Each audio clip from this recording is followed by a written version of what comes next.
ನಾನಿಲ್ಲಿ ದೋಸೆ ಮಾಡ್ಕೊಳ್ಳೋದಕ್ಕೆ 1.5 cup ration ಬೆಳ್ತಿಗೆ, 1 ಕಪ್ಪು ration white boiled, ಹಾಗೆಯೇ 3/4 ಕಪ್ಪು ಬ್ರೋಕನ್ ಸೋನಾ ಮಸೂರಿ ಅಕ್ಕಿಯನ್ನು ತಗೊಂಡು 4ರಿಂದ 5 ಸಲ ಚೆನ್ನಾಗಿ ತೊಳೆದು ನೆನೆ ಹಾಕ್ಕೊಂಡಿದ್ದೀನಿ. 7 ಡೇಸ್ 7 ದೋಸಾ ರೆಸಿಪಿ ಸರಣಿಯ 3ನೇ ದಿನದ ವ್ಲಾಗಿಗೆ ನಿಮಗೆಲ್ಲರಿಗೂ ಸ್ವಾಗತ. Welcome back to my YouTube channel. ಇವತ್ತಿನ ವ್ಲಾಗಲ್ಲಿ ನನ್ನ ಬೆಳಗಿನ ರುಟೀನನ್ನು ಶುರು ಮಾಡ್ಕೊಂಡಿದ್ದೀನಿ. ಹಾಗೆ ಡೇ 3ಯಲ್ಲಿ ಯಾವ ದೋಸೆ ಮಾಡ್ಕೊಳ್ತಾ ಇದ್ದೀನಿ, ಜೊತೆಗೆ ಇವತ್ತು ಯಾವ ವಿಷಯವನ್ನು ನಿಮ್ಮ ಜೊತೆ ಹಂಚ್ಕೊಳ್ತಾ ಇದ್ದೀನಿ ಅಂತ ನೋಡ್ಕೊಂಡು ಬರೋಣ. ಇವತ್ತು ನನ್ನ ಡೇ 3 ವ್ಲಾಗಲ್ಲಿ ಬಾಳೆಕಾಯಿ ದೋಸೆ ರೆಸಿಪಿ ಶೇರ್ ಮಾಡ್ಕೊಳ್ತಾ ಇದ್ದೀನಿ. ಜೊತೆಗೆ ಹೌಸ್ ವೈಫ್ ಯಾಕೆ ಡಿಮೋಟಿವೇಟ್ ಆಗ್ತಾರೆ, ಡಿಮೋಟಿವೇಟ್ ಆಗೋದಕ್ಕೆ ನಿಜವಾದ ಕಾರಣಗಳೇನು, ಇದರ ಬಗ್ಗೆ ಈ ವ್ಲಾಗಲ್ಲಿ ನನ್ನ ಅನಿಸಿಕೆಯನ್ನು ನಿಮ್ಮ ಜೊತೆ ಶೇರ್ ಮಾಡ್ಕೊಳ್ತಾ ಇದ್ದೇನೆ. ಮೊದಲಿಗೆ ನಾನಿಲ್ಲಿ ಬಾಳೆಕಾಯಿ ದೋಸೆಗೆ ಮುಂಚಿನ ದಿನಾನೇ ಅಕ್ಕಿಯನ್ನು ನೆನೆ ಹಾಕ್ಕೊಂಡಿಟ್ಟಿದ್ದೆ ಅಲ್ವಾ, ಅದನ್ನು ಇನ್ನೊಂದು ಸಲ ಚೆನ್ನಾಗಿ ತೊಳ್ಕೊಳ್ತಾ ಇದ್ದೀನಿ. ಹಾಗೆ ಇವತ್ತು ರುಬ್ಕೊಳ್ಳೋದಕ್ಕೆ ಅಂತ ನಾನು ಗ್ರೈಂಡರನ್ನು ಯೂಸ್ ಮಾಡ್ಕೊಳ್ತಾ ಇದ್ದೀನಿ. ನಾನು ದಿನ ಪೂರ್ತಿ ಮನೆ ಕೆಲಸ ಮಾಡ್ತೀನಿ, ಆದರೂ ಯಾರೂ ನನ್ನ ಅಪ್ರಿಷಿಯೇಟ್ ಮಾಡ್ತಾ ಇಲ್ಲ. ಈ ರೀತಿ ತುಂಬ ಜನ ಹೌಸ್ ವೈಫು ಮನಸ್ಸಲ್ಲಿ ಯೋಚನೆ ಬರ್ತಾ ಇರುತ್ತೆ ಅಲ್ವಾ. ಹೌಸ್ ವೈಫುಗಳು ಡಿಮೋಟಿವೇಶನ್ ಆಗೋದಕ್ಕೆ ಏನೆಲ್ಲ ಕಾರಣಗಳು ಅಂತ ಕೆಲವೊಂದಿಷ್ಟು ಪಾಯಿಂಟ್ಸನ್ನು ನಿಮ್ಮ ಜೊತೆ ಹಂಚ್ಕೊಳ್ತಾ ಇದ್ದೀನಿ. ಮೊದಲನೆಯ ಪಾಯಿಂಟ್ ಅಪ್ರಿಷಿಯೇಷನ್ ಕೊರತೆ, ಶ್ರಮದ ಬೆಲೆ ಅರಿಯದೇ ಇರೋದು.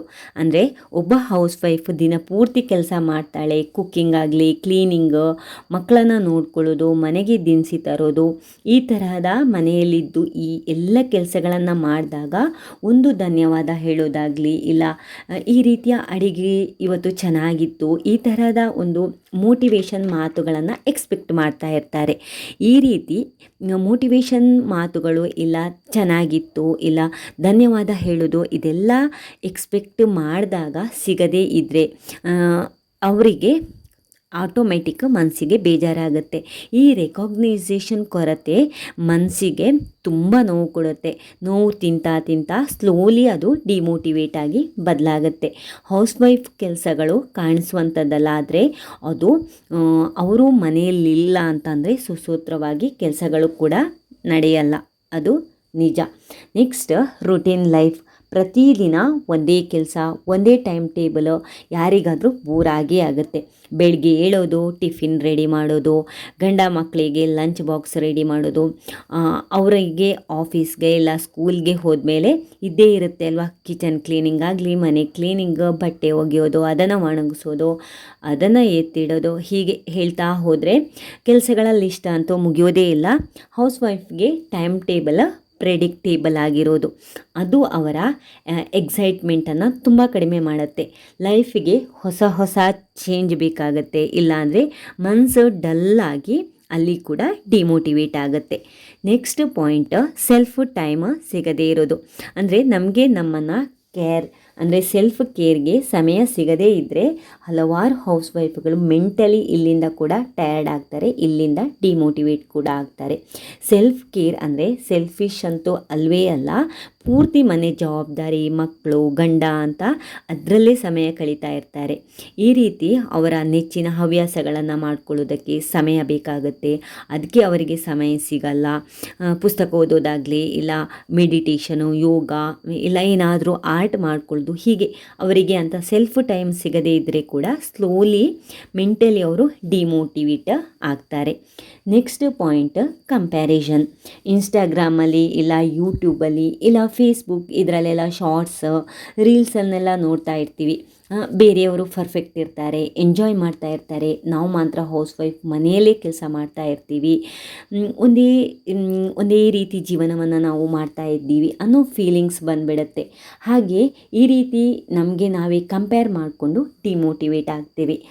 ಇಲ್ಲಿ ರೀಲ್ಸನ್ನು ಇಲ್ಲ ಶಾರ್ಟ್ಸನ್ನು ನೋಡಿದರೆ ಬರೀ ಮನರಂಜನೆಗೆ, ಇಲ್ಲ ನಮ್ಮ ಮೂಡನ್ನು ಚೇಂಜ್ ಮಾಡ್ಕೊಳ್ಳೋದಕ್ಕೆ ನೋಡಬೇಕೇ ವಿನಃ ಅದರಲ್ಲೇ ಇರೋ ಅವರ ಲೈಫ್ ಸ್ಟೈಲನ್ನು ನಮ್ಮ ಲೈಫ್ ಸ್ಟೈಲಿಗೆ ಯಾವತ್ತೂ ಕಂಪೇರ್ ಮಾಡ್ಕೋಬಾರ್ದು. ಇನ್ ಕೇಸ್ ಏನಾದರೂ ಕಂಪ್ಯಾರಿಸನ್ ಈ ಥರ ಮಾಡಿಕೊಂಡ್ರೆ ಇಲ್ಲಿ ನಾವು ಮೆಂಟಲಿ ತುಂಬ ಸಫರ್ ಆಗ್ತೀವಿ, ಡಿಮೋಟಿವೇಟ್ ಆಗ್ತೀವಿ. ನೆಕ್ಸ್ಟ್ ಪಾಯಿಂಟು, ಸೋಷಿಯಲ್ ಲೈಫ್ ಇಲ್ಲ. ಅಂದರೆ ಹೆಚ್ಚು ಹೌಸ್ ವೈಫ್ಗಳು ತಮ್ಮ ಮನೆಯಿಂದ ಹೊರಗೆ ಹೋಗದೆ ಬರೀ ಮನೆ ಕೆಲಸ ಅಂತ ಒಂದೇ ರುಟೀನನ್ನು ಫಾಲೋ ಮಾಡ್ತಾ ಇರೋದು, ಯಾರನ್ನು ಮೀಟ್ ಮಾಡದೇ ಇರೋದು, ಇಲ್ಲ ಸಮಾಜದಲ್ಲಿ ಮಿಂಗಲ್ ಆಗದೇ ಇರೋದು, ಅವರಿಗೆ ಒಂಟಿತನ ಕಾಡುತ್ತೆ, ಸೇಮ್ ರುಟೀನನ್ನು ಫಾಲೋ ಮಾಡ್ತಾ ಇರ್ತಾರೆ. ಈ ಥರ ಎಲ್ಲ ಇದ್ದಾಗ ಮೈಂಡ್ ಬರ್ಡನ್ ಆಗುತ್ತೆ, ಇಲ್ಲಿಂದ ಕೂಡ ಮೆಂಟಲಿ ಅವರು ಡಿಮೋಟಿವೇಟ್ ಆಗ್ತಾರೆ. ಹಾಗೆ ನಾನು ಇವಾಗ ಇಲ್ಲಿ ಬಾಳೆಕಾಯಿ ದೋಸೆ ಮಾಡ್ಕೊಳ್ತಾ ಇರುವಾಗ ಬಾಳೆಕಾಯಿಯನ್ನು ಈ ಥರ ಸಿಪ್ಪೆಯನ್ನು ಚೆನ್ನಾಗಿ ತೆಗೆದಿರ್ತೀನಿ. ಅಂದರೆ ಮೇಲಿಂದ ಒಂದು ಲೇಯರ್ ತೆಗೆದುಬಿಟ್ಟು ಇದನ್ನು ಸಣ್ಣ ಸಣ್ಣದಾಗಿ ಕಟ್ ಮಾಡಿ ನೆಕ್ಸ್ಟ್ ನಾನು ಮಿಕ್ಸಿ ಜಾರಲ್ಲಿ ಒಂದು ಸಲ ರುಬ್ಕೊಳ್ತೀನಿ. ಅದಾದಮೇಲೆ ನಾನು ಆಲ್ರೆಡಿ ರುಬ್ಬೋದಕ್ಕೆ ಅಂತ ಗ್ರೈಂಡರಲ್ಲಿ ಅಕ್ಕಿ ಹಾಕ್ಕೊಂಡಿದ್ದಲ್ವ ಅದಕ್ಕೆ ಸೇರಿಸ್ಕೊಳ್ತಾ ಇದ್ದೀನಿ. ನೆಕ್ಸ್ಟ್ ಇದು ಕಂಟೆಂಟ್ ಮೇಲೆ ಬಂದರೆ ಅಂಡರ್ ವ್ಯಾಲ್ಯೂ ಟಾಕ್ಸ್, ಅಂದರೆ ಮನೆಯಲ್ಲೇ ಇರ್ತೀಯಾ, ನಿಂಗೇನು ಕೆಲಸ ಇದೆ, ಈ ರೀತಿ ಮಾತುಗಳನ್ನು ನಾವು ಕೇಳ್ತಾನೆ ಇರ್ತೀವಿ. ಕೆಲಸ ಬೆಟ್ಟದಷ್ಟಿದ್ರೂ ಕೂಡ ಕೆಲವರು ಒಂದೇ ರೀತಿ ಕೆಲಸಗಳನ್ನು ಮಾಡ್ಕೊಂಡು ಹೋಗೋದು ತುಂಬ ಸುಲಭ, ನಿಂಗೇನು ಜವಾಬ್ದಾರಿ ಇರಲ್ಲ, ಹೊರಗಡೆ ಹೋಗಿ ದುಡಿಯುವ ಜಂಜಾಟ ಇರಲ್ಲ, ಈ ರೀತಿ ಮಾತುಗಳನ್ನು ಫ್ಯಾಮಿಲಿಯಲ್ಲಾಗಲಿ ಇಲ್ಲ ನೇಬರಲ್ಲಿ ಈ ಥರ ಮಾತುಗಳನ್ನು ಕೇಳ್ತಾ ಇದ್ದರೆ ಅವರ ಕಾನ್ಫಿಡೆನ್ಸ್ ಲೆವೆಲ್ ಕಡಿಮೆ ಆಗ್ತಾ ಇರುತ್ತೆ. ಅಲ್ಲಿಂದ ಕೂಡ ಡಿಮೋಟಿವೇಷನ್ಗೆ ಹೋಗುವ ಚಾನ್ಸಸ್ ತುಂಬ ಇದೆ. ನೆಕ್ಸ್ಟ್ ಪಾಯಿಂಟ್, ಓನ್ ಡ್ರೀಮನ್ನು ಫುಲ್ಫಿಲ್ ಆಗದೆ ಇರೋದು. ಕೆಲವೊಬ್ಬರು ಹೌಸ್ ವೈಫು ಜೀವನದಲ್ಲಿ ಅವರ ಫ್ಯಾಮಿಲಿಗೋಸ್ಕರನೋ ಇಲ್ಲ ಯಾವುದೋ ಅನಿವಾರ್ಯತೆಗೂ ಅವರ ಕನಸಾಗಲಿ ಅವರ ಆಸೆಗಳನ್ನು ಸ್ಯಾಕ್ರಿಫೈಸ್ ಮಾಡ್ಕೊಂಡಿರ್ತಾರೆ. ಆವಾಗ ಅವರಿಗೆ ಅಲ್ಲಿ ಅಪ್ರಿಷಿಯೇಷನ್ ಸಿಗಲ್ಲ. ಅಂದರೆ ಅಪ್ರಿಷಿಯೇಷನ್ ಸಿಗದೇ ಇದ್ದಾಗ ಮನಸ್ಸಿಗೆ ಇಲ್ಲ ಹೃದಯಕ್ಕೆ ತುಂಬ ನೋವಾಗುತ್ತೆ. ಇದರಿಂದ ಕೂಡ ಡಿಮೋಟಿವೇಟ್ ಆಗ್ತಾರೆ. ನೆಕ್ಸ್ಟ್ ಇಲ್ಲಿ ಮಿಕ್ಸಿ ಜಾರನ್ನು ತಗೊಂಡು ಸಣ್ಣದಾಗಿ ಕಟ್ ಮಾಡಿಟ್ಟಿರುವಂತಹ ಬಾಳೆಕಾಯಿ ಜೊತೆಗೆ 1 ಕಪ್ಪು ತೆಂಗಿನಕಾಯಿ ತುರಿ, ಸ್ವಲ್ಪ ಶುಂಠಿ, 4 ಗಾಂಧಾರಿ ಮೆಣಸು, ಸ್ವಲ್ಪ ನೀರು, 1 ಟೀ ಸ್ಪೂನ್ ಜೀರಿಗೆ, ಇದನ್ನೆಲ್ಲ ಹಾಕಿಬಿಟ್ಟು ಇಲ್ಲಿ ತರಿತರಿಯಾಗಿ ರುಬ್ಕೊಂಡ್ರೆ ಸಾಕಾಗುತ್ತೆ. ಈ ತರಿತರಿಯಾಗಿ ರುಬ್ಕೊಂಡಿರುವಂತಹ ಬಾಳೆಕಾಯಿ ಪೇಸ್ಟನ್ನು ನಾನು ಆಲ್ರೆಡಿ ಅಕ್ಕಿಯನ್ನು ರುಬ್ಕೊಳ್ಳೋದಕ್ಕೆ ಗ್ರೈಂಡರಲ್ಲಿ ಹಾಕಿದ್ದೆಲ್ಲ ಅದರ ಜೊತೆಗೆ ಮಿಕ್ಸ್ ಮಾಡಿಕೊಂಡು ಇನ್ನೂ ಸ್ವಲ್ಪ ನೀರನ್ನು ಸೇರಿಸ್ಕೊಂಡು ಇಲ್ಲಿ ಅಕ್ಕಿ ಹಿಟ್ಟನ್ನು ನುಣ್ಣಗೆ ರುಬ್ಕೊಳ್ತೀನಿ. ನೆಕ್ಸ್ಟ್ ಪಾಯಿಂಟ್, ಹೆಚ್ಚು ವರ್ಕ್ ಲೋಡ್ ಕೆಲಸ. ಹೌಸ್ ವೈಫ್ ವರ್ಕಿಗೆ ಸಂಡೇ ಅಂತ ಕನ್ಸಿಡರ್ ಆಗಲ್ಲ, ಹಾಲಿಡೇಸ್ ಇರಲ್ಲ, ರಿಟೈರ್ಮೆಂಟ್ ಇರಲ್ಲ, ಯಾವುದೇ ಲೀವ್ಸ್ ಇರಲ್ಲ, ವೀಕೆಂಡ್ಸ್ ಇರಲ್ಲ, ವೀಕ್ ಡೇಸ್ ಇರಲ್ಲ. ಒಂದಿನ ಮಟ್ಟಿಗಾದರೂ ನಾವು ಕೆಲಸ ಇಲ್ಲದೆ ವಿಶ್ರಾಂತಿ ಮಾಡ್ಕೊಳ್ಳೋಣ ಅಂತ ಅಂದ್ಕೊಳ್ತಾ ಇರ್ತೀವಿ. ಬಟ್ ನಿನ್ಗೆ ಯಾಕೆ ರೆಸ್ಟ್, ಮನೆಯಲ್ಲೇ ಇರ್ತೀಯಾ, 24 ಗಂಟೆ ಮನೆಯಲ್ಲೇ ಇದ್ದರು ಎಷ್ಟಾದರೂ ನೀನು ಹೌಸ್ ವೈಫ್ ಅಲ್ವಾ, ಈ ತರಹದ ಒಂದು ಟ್ಯಾಕ್ಸ್. ಸೊ ಈ ರೀತಿಯ ಮಾತುಗಳು ಜೊತೆಗೆ ಮನಸ್ಸು ದೇಹ ದಣಿಯುವಷ್ಟು ಕೆಲಸ, ಈ ರೀತಿಯ ಒಂದು ವರ್ಕ್ ಪ್ರೆಷರಿಂದ ವರ್ಕ್ ಲೋಡಿಂದ ಕೂಡ ತುಂಬ ಜನ ಹೌಸ್ ವೈಫ್ಗಳು ಡಿಮೋಟಿವೇಟ್ ಆಗ್ತಾರೆ. ರುಬ್ಬಿಟ್ಕೊಂಡಿರುವಂತಹ ಬಾಳೆಕಾಯಿ ದೋಸೆ ಹಿಟ್ಟಿಗೆ ಕನ್ಸಿಸ್ಟೆನ್ಸಿ ನೋಡಿಕೊಂಡು ನೀರನ್ನು ಸೇರಿಸ್ಕೊಂಡ್ರೆ ಆಯಿತು. ಇಲ್ಲಿ ದಪ್ಪ ಕನ್ಸಿಸ್ಟೆನ್ಸಿಯಲ್ಲಿ ಹಿಟ್ಟನ್ನು ರೆಡಿ ಮಾಡಿ ಇಟ್ಕೊಂಡಿದ್ದೀನಿ. ನೆಕ್ಸ್ಟ್ ನಾನಿಲ್ಲಿ ಚಟ್ನಿ ಮಾಡ್ಕೊಳ್ಳೋದಕ್ಕಿಂತ 1 ಕಪ್ ಕಾಯಿ ತುರಿ, ಸ್ವಲ್ಪ ಹುಳಿ ರುಚಿಗೆ ತಕ್ಕಷ್ಟು ಉಪ್ಪು, ಫ್ರೈ ಮಾಡಿಟ್ಟಿರುವಂತಹ 1 ಟೀ ಸ್ಪೂನು ಉದ್ದಿನಬೇಳೆ, 1 ಬ್ಯಾಡಗಿ ಮೆಣಸು, ರುಬ್ಬೋದಕ್ಕೆ ಅಂತ ಸ್ವಲ್ಪ ನೀರನ್ನು ಸೇರಿಸ್ಕೊಂಡು ಇಲ್ಲಿ ಚಟ್ನಿಯನ್ನು ಕೂಡ ರೆಡಿ ಮಾಡ್ಕೊಂಡಿದ್ದೇನೆ. ಹಾಗೆಯೇ ಸಿಂಪಲ್ಲಾಗಿ ಸಾಸಿವೆ, ಕರಿಬೇವು, ಬ್ಯಾಡಗಿ ಮೆಣಸನ್ನು ಹಾಕ್ಕೊಂಡು ಒಗ್ಗರಣೆಯನ್ನು ಕೂಡ ಕೊಟ್ಕೊಂಡಿದ್ದೀನಿ. ನೆಕ್ಸ್ಟ್ ಪಾಯಿಂಟಿಗೆ ಬಂದುಬಿಟ್ರೆ, ಎಮೋಷನಲ್ ಸಪೋರ್ಟ್ ಇಲ್ಲದೆ ಇರೋದು. ತಮ್ಮ ಫೀಲಿಂಗ್ಸನ್ನು ಹೇಳ್ಕೊಳ್ಳೋದಕ್ಕೆ ಯಾರೂ ಇರಲ್ಲ, ಕೇಳೋದಕ್ಕೆ ಯಾರೂ ಇರಲ್ಲ. ಎಮೋಷನ್ಸನ್ನು ಫೀಲಿಂಗ್ಸನ್ನು ಏನೇ ಇದ್ದರೂ ಕೂಡ ಹೃದಯಲ್ಲೇ ಇಟ್ಕೊಂಡು ಓಡಾಡ್ತಾ ಇರಬೇಕಾಗತ್ತೆ. ಮಕ್ಕಳು ಸ್ಕೂಲಿಂದ ಬರ್ತಾರೆ, ಅವ್ರದ್ದು ಸ್ಕೂಲ್ ವರ್ಕ್ ಏನಾದರೂ ಇತ್ತು, ಇಲ್ಲ ಆಟ ಆಡೋದಕ್ಕೆ ಅವ್ರು ಬ್ಯುಸಿ ಆಗಿಬಿಡ್ತಾರೆ.